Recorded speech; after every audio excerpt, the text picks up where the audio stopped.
ನಮಸ್ಕಾರ ವೀಕ್ಷಕರೇ, PR ಅಕಾಡೆಮಿಗೆ ಸ್ವಾಗತ. ಈ ವಿಡಿಯೋದಲ್ಲಿ ಕೋಆಪರೇಟಿವ್ ಬ್ಯಾಂಕ್ನವರು ಯಾವ ಹುದ್ದೆಗೆ ಅರ್ಜಿ ಕರೆದಿದ್ದಾರೆ, ಅಪ್ಲಿಕೇಶನ್ನ ಹೇಗೆ ಹಾಕಬಹುದು, ಸ್ಯಾಲ್ರಿ ಏನಿರುತ್ತೆ, ವಯೋಮಿತಿ ಏನಿರಬೇಕು, ವಯೋಮಿತಿಯಲ್ಲಿ ಸಡಿಲಿಕೆ ಏನಾದರೂ ಕೊಟ್ಟಿದ್ದಾರಾ, ಅಪ್ಲಿಕೇಶನ್ ಫೀಸ್ ಇದೆಯಾ, ಇದ್ರೆ ಎಷ್ಟಿದೆ, ಇದೆಲ್ಲದರ ಬಗ್ಗೆ ಸಂಪೂರ್ಣ ಮಾಹಿತಿಯನ್ನ ನಿಮಗೆ ತಿಳಿಸ್ಕೊಡ್ತೀವಿ. ವಿಡಿಯೋ ಕೊನೆ ತನಕ ನೋಡಿ. ವಿಡಿಯೋ ಶುರು ಮಾಡೋದಕ್ಕೂ ಮುಂಚೆ ಇನ್ನೂ ಈ ಚಾನಲ್ ಸಬ್ಸ್ಕ್ರೈಬ್ ಆಗಿಲ್ಲ ಅಂತ ಹೇಳಿದ್ರೆ ಸಬ್ಸ್ಕ್ರೈಬ್ ಮಾಡ್ಕೊಳ್ಳಿ. ಪ್ರತಿದಿನನೂ ಗೌರ್ಮೆಂಟ್ ಜಾಬ್ ಡೀಟೇಲ್ಸ್ ತಿಳ್ಕೋಬಹುದು. ಹಾಗೆ ಪಕ್ಕದಲ್ಲಿರೋ ಬೆಲ್ ಐಕನ್ನ ಪ್ರೆಸ್ ಮಾಡಿ. ವಿಡಿಯೋ ಅಪ್ಲೋಡ್ ಆಗಿದ ತಕ್ಷಣ ನಿಮಗೆ ನೋಟಿಫಿಕೇಶನ್ ಬರುತ್ತೆ. ನೀವು ಆದಷ್ಟು ಬೇಗ ಅಪ್ಲಿಕೇಶನ್ನ ಹಾಕೋಬಹುದು. ವಿಡಿಯೋನ ಶುರು ಮಾಡೋಣ. The Kumta urban cooperative bank ನವರು 10 ಹುದ್ದೆಗಳಿಗೆ ಅರ್ಜಿಯನ್ನ ಕರೆದಿರ್ತಾರೆ. ಯಾವ್ಯಾವ ಹುದ್ದೆ ಅಂತ ನೋಡೋದಾದ್ರೆ ಕ್ಲರ್ಕ್ ಮತ್ತೆ ಅಟೆಂಡರ್ ಹುದ್ದೆಗಳಿಗೆ ಅರ್ಜಿ ಕರೆದಿದ್ದಾರೆ. ಯಾವ್ಯಾವ ಹುದ್ದೆ ಎಷ್ಟೆಷ್ಟು ಖಾಲಿ ಇದೆ ಅಂತ ನೋಡೋದಾದ್ರೆ ಕ್ಲರ್ಕ್ ಹುದ್ದೆ 8 ಖಾಲಿ ಇದೆ, ಅಟೆಂಡರ್ ಹುದ್ದೆ 2 ಖಾಲಿ ಇದೆ. ಕ್ಲರ್ಕ್ ಹುದ್ದೆಗೆ 12th ಪಾಸ್ ಆಗಿರ್ಬೇಕಾಗತ್ತೆ. ಅದೇ ಏನಾದರೂ ಅಟೆಂಡರ್ ಹುದ್ದೆಗೆ ಅರ್ಜಿ ಹಾಕ್ತಾ ಇದ್ರೆ 10th ಪಾಸ್ ಆಗಿರ್ಬೇಕಾಗತ್ತೆ. ಇದು ಎಜುಕೇಶನ್ ಕ್ವಾಲಿಫಿಕೇಶನ್ ವಿವರ. ಇದರದ್ದು ಬೇರೆ ಡೀಟೇಲ್ಸ್ ಇದೆ, ಮುಂದೆ ತಿಳಿಸ್ಕೊಡ್ತೀನಿ. ಅದಕ್ಕಿಂತ ಮುಂಚೆ ಇಲ್ಲಿ ಸ್ಯಾಲ್ರಿನ ನೋಡೋಣ. ಸ್ಯಾಲ್ರಿ 11,000ದಿಂದ ಹಿಡಿದು 26,700 ರೂಪಾಯಿ ಇರುತ್ತೆ. ಇದು ತಿಂಗಳ ಸ್ಯಾಲ್ರಿ ಆಗಿರುತ್ತೆ. ನೆಕ್ಸ್ಟ್ ಎಜುಕೇಶನ್ ಕ್ವಾಲಿಫಿಕೇಶನ್ ವಿವರ ತಿಳಿಸ್ತೆ. ವಯೋಮಿತಿಯ ಡೀಟೇಲ್ಸ್ನ ತಿಳಿಸ್ಕೊಡ್ತೀನಿ. ಅದಕ್ಕಿಂತ ಮುಂಚೆ ಹೊಸದಾಗಿ ವಾಟ್ಸಪ್ ಚಾನಲ್ನ ಓಪನ್ ಮಾಡಿದ್ದೀವಿ. ವಿಡಿಯೋ ಡಿಸ್ಕ್ರಿಪ್ಷನಲ್ಲಿ ಚಾನಲ್ ಲಿಂಕ್ ಇದೆ. ಇದನ್ನು ಕ್ಲಿಕ್ ಮಾಡಿದ್ರೆ ಈ ಪೇಜ್ ಓಪನ್ ಆಗುತ್ತೆ. ಇಲ್ಲಿ ನೀವು ಫಾಲೋ ಕೊಟ್ಕೊಂಡು ಪ್ರತಿದಿನನೂ ಡೀಟೇಲ್ಸ್ನ ನೋಡ್ಕೋಬಹುದು ಮತ್ತು ವಿಡಿಯೋನು ನೋಡ್ಕೋಬಹುದು. ಇಲ್ಲಿ ಎಷ್ಟೊತ್ತಿಗೆ ಬರುತ್ತೆ ಅಂತ ಡೀಟೇಲ್ಸ್ ಇದೆ ನೋಡಿ. ಹಾಗೆ ನಿಮ್ಮ ಫ್ರೆಂಡ್ಸ್ಗಳಿಗೂ ಇಲ್ಲಿಂದ ಶೇರ್ ಕೂಡ ಮಾಡಬಹುದು. ವಯೋಮಿತಿ ಡೀಟೇಲ್ಸ್ ತಿಳ್ಕೊಳ್ಳೋಕ್ಕಿಂತ ಮುಂಚೆ ಇಲ್ಲಿ ಎಜುಕೇಷನ್ ಕ್ವಾಲಿಫಿಕೇಶನ್ ವಿವರ ಹೇಳಿದೆ ಅಲ್ಲ, 10th 12th ಮತ್ತೆ ಇನ್ನು ಏನೇನು ಬೇಕು ಅಂತ ಇಲ್ಲಿ ತೋರಿಸ್ಕೊಡ್ತಾ ಇದ್ದೀನಿ. ನೋಟ್ ಡೌನ್ ಮಾಡ್ಕೊಳ್ಳಿ ಒಂದ್ಸಲ. ಗುಮಾಸ್ತಾ ಹುದ್ದೆಗೆ ದ್ವಿತೀಯ PUC ಉತ್ತೀರ್ಣರಾಗಿರಬೇಕು ಮತ್ತೆ ಕಂಪ್ಯೂಟರ್ ಆಪರೇಷನ್ಸ್ ಮತ್ತು ಅಪ್ಲಿಕೇಶನ್ಸ್ ಜ್ಞಾನ ಹೊಂದಿರಬೇಕು. ಓಕೆನಾ, ಕಂಪ್ಯೂಟರ್ ಆಪರೇಟ್ ಮಾಡೋಕ್ಕೆ ಬರಬೇಕು ಮತ್ತೆ ಅದರಲ್ಲಿರೋ ಅಪ್ಲಿಕೇಶನ್ಸ್ಗಳನ್ನು ವರ್ಕ್ ಮಾಡೋಕ್ಕೆ ಬರಬೇಕಾಗತ್ತೆ. ಮತ್ತೆ ಕನ್ನಡ ಓದುವ, ಬರೆಯುವ, ಅರ್ಥ ಮಾಡಿಕೊಳ್ಳುವ ಮತ್ತು ಸರಾಗವಾಗಿ ಮಾತನಾಡಲು ಬರುವಂತಿರಬೇಕು. ಕನ್ನಡ ಬರೆಯೋಕ್ಕೆ, ಓದಕ್ಕೆ, ಮಾತಾಡೋಕ್ಕೆ ಸರಾಗವಾಗಿ ಬರುವಂತಾಗಿರಬೇಕು. ಇದು ಗುಮಾಸ್ತಾ ಹುದ್ದೆಗೆ ಅಂದರೆ ಕ್ಲರ್ಕ್ ಹುದ್ದೆಗಿದು. ನೆಕ್ಸ್ಟ್ ಅಟೆಂಡರ್ ಹುದ್ದೆಗೆ SSLCಯಲ್ಲಿ ಉತ್ತೀರ್ಣರಾಗಿರಬೇಕು. ಮುಂಚೆನೆ ಹೇಳಿದಾಗ SSLC ಪಾಸ್ ಆಗಿರಬೇಕಾಗುತ್ತೆ ಅಟೆಂಡರಿಗೆ. ಮತ್ತೆ ಕನ್ನಡ ಒಂದು ಭಾಷೆಯನ್ನಾಗಿ ಓದಿರಬೇಕು. ನೀವು ಸ್ಕೂಲು ಕಾಲೇಜ್ಗಳಲ್ಲಿ ಅಥವಾ SSLC ಆಗಿದೆಯಲ್ಲ, ಸ್ಕೂಲಲ್ಲಿ ನೀವು ಕನ್ನಡ ಒಂದು ಲ್ಯಾಂಗ್ವೇಜ್ ಆಗಿ ಓದಿರಬೇಕಾಗತ್ತೆ. ಇಲ್ಲ ಅಂತ ಹೇಳಿದ್ರೆ ನೀವು ಅಪ್ಲಿಕೇಶನ್ ಹಾಕೋದಕ್ಕಾಗೋದಿಲ್ಲ, ಅದು ಕಡ್ಡಾಯ. ನೆಕ್ಸ್ಟ್ ವಯೋಮಿತಿಯ ಡೀಟೇಲ್ಸ್ನ ನೋಡೋದಾದರೆ ಮಿನಿಮಮ್ ನಿಮಗೆ 18 ವರ್ಷ ಆಗಿರಬೇಕು. ಮ್ಯಾಕ್ಸಿಮಮ್ 35 ವರ್ಷದವರು ಕೂಡ ಅಪ್ಲಿಕೇಶನ್ ಹಾಕಬಹುದು, 18ರಿಂದ 35. ಆದರೆ ಕೆಲವೊಂದು ಕ್ಯಾಟಗರಿ ಅವರಿಗೆ ವಯೋಮಿತಿಯ ಸಡಿಲಿಕೆ ಕೊಟ್ಟಿರ್ತಾರೆ. ಯಾವ್ಯಾವ ಕ್ಯಾಟಗರಿ ಅವರಿಗೆ ಎಷ್ಟು ವಯೋಮಿತಿ ಸಡಿಲಿಕೆ ಅಂತ ತೋರಿಸ್ತೀನಿ. OBC ಕ್ಯಾಟಗರಿ ಅವರಿಗೆ 3 ವರ್ಷದ ಸಡಿಲಿಕೆಯನ್ನ ಕೊಟ್ಟಿರ್ತಾರೆ. ಅದೇನಾದರೂ SC ST ಕ್ಯಾಟಗರಿ 1 ಕ್ಯಾಂಡಿಡೇಟ್ಸ್ಗಳಿಗೆ 5 ವರ್ಷದ ಸಡಿಲಿಕೆಯನ್ನ ಕೊಟ್ಟಿರ್ತಾರೆ. ನೆಕ್ಸ್ಟ್ ಅಪ್ಲಿಕೇಶನ್ ಫೀಸ್ ಡೀಟೇಲ್ಸ್ನ ತಿಳಿಸ್ಕೊಡ್ತೀನಿ. ಅದಕ್ಕಿಂತ ಮುಂಚೆ ಇನ್ನೂ ಈ ವಿಡಿಯೋಗೆ ಲೈಕ್ ಮಾಡಿಲ್ಲ ಅಂತ ಹೇಳಿದ್ರೆ ದಯವಿಟ್ಟು ಈ ವಿಡಿಯೋಗೆ ಲೈಕ್ ಮಾಡಿ, ಹಲವಾರು ಜನರಿಗೆ ತಲುಪೋ ಥರ ಮಾಡಿ. ಮತ್ತೆ ನಿಮ್ಮ ಫ್ರೆಂಡ್ಸ್ ಯಾರಾದರೂ ಜಾಬ್ ಹುಡುಕ್ತಾ ಇದ್ದಾರೆ ಅಂತ ಹೇಳಿದ್ರೆ ಅಂಥವರಿಗೆ ಈ ಚಾನಲ್ನ, ಈ ವಿಡಿಯೋನ ಶೇರ್ ಮಾಡಿ, ಅವರಿಗೂ ಕೂಡ ಜಾಬ್ ಹುಡುಕೋದಕ್ಕೆ ಹೆಲ್ಪ್ ಆಗುತ್ತೆ. Application fees SC ST category 1 ಕ್ಯಾಂಡಿಡೇಟ್ಸ್ಗಳಿಗೆ 590 ರೂಪಾಯಿ ಇದೆ.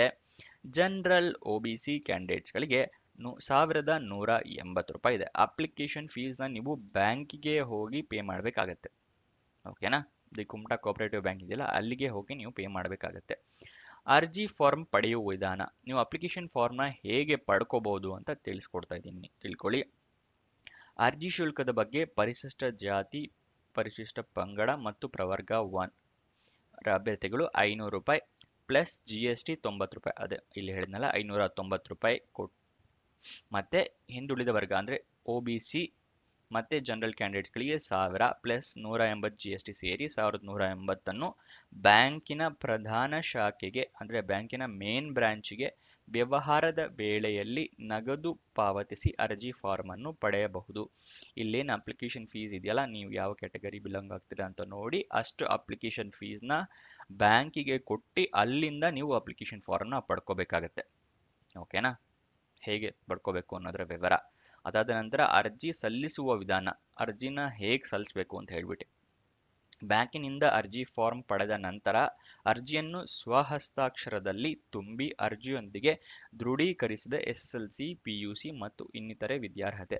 ಅಂದರೆ ನೀವು ನಿಮ್ಮ ಹ್ಯಾಂಡ್ ರೈಟಿಂಗ್ ಅಲ್ಲಿ ಅರ್ಜಿಯನ್ನ ಫಿಲ್ ಮಾಡಬೇಕು. ಆಮೇಲೆ SSLC, PUC ಮತ್ತು ಇನ್ಯಾವುದಾದ್ರು ಎಜುಕೇಶನ್ ಕ್ವಾಲಿಫಿಕೇಶನ್ ಮಾಡಿದ್ರೆ ಅದನ್ನ ಒಂದು ಕಾಪಿ ಅಟ್ಯಾಚ್ ಮಾಡಿ, ಮತ್ತೆ ಜಾತಿ, ಪಂಗಡ, ಪ್ರವರ್ಗಗಳ ಪ್ರಮಾಣ ಪತ್ರ, ಕ್ಯಾಸ್ಟು, ಇನ್ಕಮು ಸರ್ಟಿಫಿಕೇಟು, ಏನಾದರೂ ನೀವು ರಿಸರ್ವೇಷನ್ ಪಡ್ಕೋತಾ ಇದ್ರೆ, ಇಲ್ಲ ಅಂತ ಹೇಳಿದ್ರೆ ಜನರಲ್ ಆಗಿದ್ರೆ ತೊಂದರೆ ಇಲ್ಲ, ಮತ್ತೆ ಅನುಭವ ಇತ್ಯಾದಿಗಳ ಪ್ರಮಾಣ ಪತ್ರಗಳೊಂದಿಗೆ, ನಿಮಗೇನಾದರೂ ಎಕ್ಸ್ಪೀರಿಯನ್ಸ್ ಇದ್ದರೆ ಅದರ ಪ್ರಮಾಣ ಪತ್ರಗಳೊಂದಿಗೆ ಗೆಜೆಟೆಡ್ ಆಫೀಸರ್ರಿಂದ ದೃಢೀಕರಿಸಿದ ಜೆರಾಕ್ಸ್ ಪ್ರತಿ, ಗೆಜೆಟೆಡ್ ಆಫೀಸರಿಂದ ಸೈನು ಸೀಲು ಆಗಿರಬೇಕಾಗತ್ತೆ. ಮತ್ತೆ ಇತ್ತೀಚಿನ ಒಂದು ಪಾಸ್ಪೋರ್ಟ್ ಸೈಜಿನ ಭಾವಚಿತ್ರ ಲಗತ್ತಿಸಿ, ರೀಸೆಂಟ್ ಪಾಸ್ಪೋರ್ಟ್ ಫೋಟೋಗ್ರಾಫ್ನ ಅಂಟಿಸಿ ಅಪ್ಲಿಕೇಶನ್ಗೆ. ಮತ್ತೆ ಕವರಿನ ಮೇಲೆ ಸಂಬಂಧಿಸಿದ ಗುಮಾಸ್ತ ಹುದ್ದೆ ಅಥವಾ ಅಟೆಂಡರ್ ಹುದ್ದೆಗೆ ಅರ್ಜಿ ಅಂತ ಸ್ಪಷ್ಟವಾಗಿ ನಮೂದಿಸಿ ಸ್ವತಃ ಅಥವಾ ಭಾರತೀಯ ಅಂಚೆ ಮುಖಾಂತರ ಬ್ಯಾಂಕಿಗೆ ದಿನಾಂಕ 1/2/2025 ಸಾಯಂಕಾಲ 5 ಗಂಟೆಯೊಳಗೆ ತಲುಪುವಂತೆ ಕಳುಹಿಸಬೇಕು. ಅಂದರೆ ಎನ್ವೆಲಪ್ನ ಕವರ್ ಮೇಲೆ ಸ್ಪಷ್ಟವಾಗಿ ಬರೀಬೇಕು ನೀವು, ಇದು ಅಟೆಂಡರ್ ಹುದ್ದೆಗ ಅಥವಾ ಕ್ಲರ್ಕ್ ಹುದ್ದೆಗ ಅಂತ ಹೇಳಿ ಸ್ಪಷ್ಟವಾಗಿ ಬರ್ದು ನೀವೇ ಖುದ್ದಾಗಿ ಕೂಡ ಕೊಡಬಹುದು ಅಪ್ಲಿಕೇಶನ್ನ, ಅಥವಾ ಇಂಡಿಯನ್ ಪೋಸ್ಟ್ ಮೂಲಕ ಕಳಿಸ್ಕೊಡ್ಬೇಕಾಗತ್ತೆ. ಅದು 1 ಫೆಬ್ರವರಿ 2025 ಕಳಿಸ್ಕೊಡ್ಬೇಕಾಗತ್ತೆ ನೀವು. ಓಕೆನಾ? ಅದು ಸಂಜೆ 5:30 ಒಳಗಡೆ ಅಲ್ಲಿ ತಲುಪಬೇಕು. ಇನ್ನಿತರೆ ವಿಧಾನದಿಂದ ಕಳುಹಿಸಿದ ಅರ್ಜಿಯನ್ನು ಪರಿಗಣಿಸಲಾಗುವುದಿಲ್ಲ. ಈ ಅವಧಿಯ ನಂತರ ಬಂದ ಅರ್ಜಿಯನ್ನು ಸ್ವೀಕರಿಸಲಾಗುವುದಿಲ್ಲ. ಬ್ಯಾಂಕಿನಿಂದ ಪಡೆದ ಅರ್ಜಿಯನ್ನೇ ಉಪಯೋಗಿಸಬೇಕು, ಬೇರೆ ಯಾವುದೇ ಅಪ್ಲಿಕೇಶನ್ ಉಪಯೋಗಿಸೋ ಹಾಗಿಲ್ಲ. ಹಾಗೂ ಅಪೂರ್ಣ ಮಾಹಿತಿಯುಳ್ಳ ಮತ್ತು ಸಹಿ ಇಲ್ಲದ ಅರ್ಜಿಯನ್ನು ಪರಿಗಣಿಸಲಾಗುವುದಿಲ್ಲ. ಅದರಲ್ಲಿ ಅಪ್ಲಿಕೇಶನಲ್ಲಿ ಎಲ್ಲಿ ಸೈನ್ ಕೊಟ್ಟಿರ್ತಾರಲ್ಲ ಅಲ್ಲೆಲ್ಲ ಸೈನ್ ಮಾಡಿರ್ಬೇಕಾಗತ್ತೆ, ಮತ್ತೆ ಎಲ್ಲ ಫಿಲಪ್ ಮಾಡಿರ್ಬೇಕಾಗತ್ತೆ ಎಲ್ಲ ಡೀಟೇಲ್ಸ್. ಇಲ್ಲ ಅಂತ ಹೇಳಿದ್ರೆ ನಿಮ್ಮ ಅಪ್ಲಿಕೇಶನ್ನ ರಿಜೆಕ್ಟ್ ಮಾಡ್ತಾರೆ. ನೆಕ್ಸ್ಟ್, ಅಂಚೆ ಇಲಾಖೆಯ ವಿಳಂಬಕ್ಕೆ ಬ್ಯಾಂಕು ಜವಾಬ್ದಾರರಲ್ಲ. ಏನಾದ್ರು ಪೋಸ್ಟ್ ಲೇಟ್ ಆಗೋದ್ರೆ ಬ್ಯಾಂಕ್ ಜವಾಬ್ದಾರ ಆಗಿರಲ್ಲ, ಸೊ ರಿಜೆಕ್ಟ್ ಮಾಡ್ತಾರೆ. ಅರ್ಹ ಅಭ್ಯರ್ಥಿಗಳು ಮಾತ್ರ ಲಿಖಿತ ಪರೀಕ್ಷೆಗೆ ಪತ್ರ ಮುಖೇನ ಆಹ್ವಾನಿಸಲಾಗುವುದು.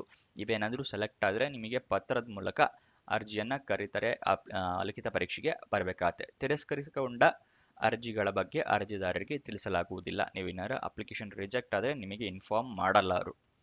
ಗುಮಾಸ್ತ ಹುದ್ದೆಗೆ ಒಟ್ಟು 200 ಅಂಕಗಳಿಗೆ ಸಹಕಾರಿ ಸಂಘಗಳ ನಿಯಮಾವಳಿಯಲ್ಲಿ ನಿಗದಿಪಡಿಸಿ ವಿಷಯಗಳನುಸಾರ ಲಿಖಿತ ಪರೀಕ್ಷೆ ನಡೆಸಲಾಗುವುದು. ಲಿಖಿತ ಪರೀಕ್ಷೆಯನ್ನು ಗಳಿಸಿದ ಅಂಕಗಳನ್ನು 85% ಇಳಿಸಿ ಅದರಲ್ಲಿ ಅರ್ಹತೆ ಪಡೆದವರನ್ನು 1:5 ಅನುಪಾತದಲ್ಲಿ ಇನ್ನುಳಿದ 15% ಅಂಕಗಳಿಗೆ ಮೌಖಿಕ ಸಂದರ್ಶನ, ಫೇಸ್ ಟು ಫೇಸ್ ಇಂಟರ್ವ್ಯೂ ಇರುತ್ತೆ, ನಡೆಸಿ ಅಭ್ಯರ್ಥಿಗಳನ್ನು ಆಯ್ಕೆ ಮಾಡಲಾಗುವುದು. ಹಾಗೂ ಅಟೆಂಡರ್ ಹುದ್ದೆಗೆ ನಿಗದಿಪಡಿಸಿದ ವಿದ್ಯಾರ್ಹತೆ ಅನುಸಾರವಾಗಿ 100 ಅಂಕಗಳಿಗೆ ಲಿಖಿತ ಪರೀಕ್ಷೆ ಇರುತ್ತೆ. ಓಕೆನಾ? ಪರೀಕ್ಷೆ ನಡೆಸಿ ಗಳಿಸಿದ ಅಂಕಗಳ ಆಧಾರದ ಮೇಲೆ ಅಟೆಂಡರ್ ಹುದ್ದೆಗೆ ಮೌಖಿಕ ಸಂದರ್ಶನ ಮೂಲಕ ಆಯ್ಕೆ ಮಾಡಲಾಗುವುದು. ಲಿಖಿತ ಪರೀಕ್ಷೆ ಮತ್ತೆ ಇಂಟರ್ವ್ಯೂ ಇರುತ್ತೆ. ಯಾವುದೇ ಅಭ್ಯರ್ಥಿಗಳು ಲಿಖಿತ ಪರೀಕ್ಷೆ ಸಂದರ್ಶನ ಕರೆ ಬರಲಿಲ್ಲವಾದರೆ ಲಿಖಿತ ಪರೀಕ್ಷೆ ಮತ್ತು ಸಂದರ್ಶನ ಅರ್ಹತೆ ಹೊಂದಿಲ್ಲವೆಂದು ತಿಳಿಯಬೇಕು. ಹಾಗೂ ಈ ಕುರಿತು ಪತ್ರ ವ್ಯವಹಾರ, ದೂರವಾಣಿ ಮೂಲಕ ಅಥವಾ ಇನ್ಯಾವುದೇ ರೀತಿ ಸಂಪರ್ಕಕ್ಕೆ ಅವಕಾಶವಿರುವುದಿಲ್ಲ. ಅಂದರೆ ನೀವು ಏನಾದ್ರು ಸೆಲೆಕ್ಟ್ ಆಗಿಲ್ಲ ಅಂದರೆ ರಿಜೆಕ್ಟ್ ಮಾಡ್ತಾರೆ, ನಿಮಗೆ ಯಾವುದೇ ಮೂಲಕ ತಿಳಿಸಲ್ಲ ಅವರು, ನೀವು ಮತ್ತೆ ಕಾಂಟ್ಯಾಕ್ಟ್ ಮಾಡೋ ಅವಕಾಶ ಇಲ್ಲ ಅಂತ ಅವ್ರು ಮೆನ್ಷನ್ ಮಾಡಿದ್ದಾರೆ ನೋಟಿಫಿಕೇಶನ್ನಲ್ಲಿ. ಲಿಖಿತ ಮೌಖಿಕ ಪರೀಕ್ಷೆಗೆ ಭಾಗವಹಿಸುವ ಅಭ್ಯರ್ಥಿಗಳಿಗೆ ಬ್ಯಾಂಕಿನಿಂದ ಪ್ರಯಾಣ ಭತ್ಯೆ ಮತ್ತೆ ದಿನಭತ್ಯೆ ನೀಡಲಾಗುವುದಿಲ್ಲ. ನಿಮಗೆ ಓಡಾಡ್ತಿರಲ್ಲ ಇಲ್ಲಿ ಬೇರೆ ಊರಿಂದ ಬಂದರೆ ಅದರದ್ದು ಚಾರ್ಜಸ್ ಎಲ್ಲ ಅವ್ರು ಕೊಡಲ್ಲ, ನೀವೇ ಖುದ್ದಾಗಿ ಹಾಕ್ಕೊಂಡು ಬರಬೇಕು ಅಂತ ಹೇಳ್ಬಿಟ್ಟು. ಓಕೆನಾ? ಇನ್ನೊಂದ್ಸಲ ಕರೆಕ್ಟಾಗಿ ತಿಳಿಸ್ತಾ ಇದ್ದೀನಿ. ರಿಟರ್ನ್ ಟೆಸ್ಟು ಮತ್ತು ಇಂಟರ್ವ್ಯೂ ಇರುತ್ತೆ ಅಟೆಂಡರ್, ಕ್ಲರ್ಕ್ 2 ಹುದ್ದೆಗಳಿಗೆ, ತಿಳ್ಕೊಳ್ಳಿ. ಮತ್ತೆ ಸ್ಯಾಲ್ರಿನ ನೋಡೋದಾದ್ರೆ ಕ್ಲರ್ಕ್ ಹುದ್ದೆಗೆ 14,550 ರೂಪಾಯಿಂದ ಹಿಡಿದು 26,700 ರೂಪಾಯಿ ಇದೆ. ಅಟೆಂಡರ್ ಹುದ್ದೆಗೆ 11,000ದಿಂದ 19,000 ರೂಪಾಯಿ ಇರುತ್ತೆ. ಅಪ್ಲಿಕೇಶನ್ನ ಎಲ್ಲಿಗೆ ಕಳಿಸ್ಬೇಕು ಅಂತ ಹೇಳಿ ನಾನು ನಿಮಗೆ ತಿಳಿಸ್ಕೊಡ್ತಾ ಇದ್ದೀನಿ. ಅಡ್ರೆಸ್ನ ನೋಟ್ ಡೌನ್ ಮಾಡ್ಕೊಳ್ಳಿ. The Kumta urban cooperative bank limited, head office Subhash road, Kumta 581343 Uttara Kannada. ಇಲ್ಲಿಗೆ 1 ಫೆಬ್ರವರಿ 2025 5:30 ಒಳಗಡೆ ಕಳಿಸ್ಬೇಕಾಗತ್ತೆ. ಉದ್ಯೋಗ ಸ್ಥಳ ಕೂಡ ಉತ್ತರ ಕನ್ನಡ, ಕರ್ನಾಟಕ ಆಗಿರುತ್ತೆ. ನೆಕ್ಸ್ಟ್, ಅಪ್ಲಿಕೇಶನ್ ಓಪನ್ ಆಗಿದ್ದ ದಿನಾಂಕ 18 ಜನವರಿ 2025. ಅಪ್ಲಿಕೇಶನ್ ಹಾಕೋದಕ್ಕೆ ಮತ್ತೆ ಫೀಸ್ ಪೇಮೆಂಟ್ ಮಾಡೋದಕ್ಕೆ ಕೊನೆಯ ದಿನ 1 ಫೆಬ್ರವರಿ 2025 ಆಗಿರುತ್ತೆ. ನೆಕ್ಸ್ಟ್, ಅಫಿಷಿಯಲ್ ನೋಟಿಫಿಕೇಶನ್ ನಿಮಗೆ ಬೇಕು ಅಂತ ಹೇಳಿದ್ರೆ ಫಸ್ಟ್ ಅದನ್ನು ಸಂಪೂರ್ಣವಾಗಿ ಓದ್ಕೊಂಡು ಅದಾದ ನಂತರನೇ ಅಪ್ಲಿಕೇಶನ್ ಹಾಕ್ಕೊಳ್ಳಿ. ಯಾಕಂದರೆ ತಪ್ಪು ಮಾಡಿದ್ರೆ ತಿದ್ದುಪಡಿಗೆ ಅವಕಾಶ ಇಲ್ಲ. ಇದು ಅಫಿಷಿಯಲ್ ನೋಟಿಫಿಕೇಶನ್ ನಿಮಗೆ ಎಲ್ಲಿ ಸಿಗುತ್ತೆ ಅಂತ ಹೇಳಿದ್ರೆ, ವಿಡಿಯೋ ಡಿಸ್ಕ್ರಿಪ್ಷನ್ನಲ್ಲಿ ಟೆಲಿಗ್ರಾಮ್ ಚಾನಲ್ನ ಲಿಂಕ್ ಕೊಟ್ಟಿದ್ದೀನಿ. ಅಲ್ಲಿಂದ ಕ್ಲಿಕ್ ಮಾಡಿ ಆ ಚಾನಲ್ನ ಜಾಯಿನ್ ಆಗಿ ಅಲ್ಲಿಂದ ಅಫಿಷಿಯಲ್ ನೋಟಿಫಿಕೇಶನ್ನ ನೀವು ಡೌನ್ಲೋಡ್ ಮಾಡ್ಕೋಬಹುದು. ಡೌಟ್ಸ್ ಅಥವಾ ಕ್ವಶನ್ಸ್ ಇದೆ ಅಂತ ಹೇಳಿದ್ರೆ ಕಮೆಂಟ್ ಬಾಕ್ಸ್ನಲ್ಲಿ ಕಮೆಂಟ್ ಮಾಡಿ, ನಾನು ಉತ್ತರ ಕೊಡೋದಕ್ಕೆ ಪ್ರಯತ್ನ ಮಾಡ್ತೀನಿ.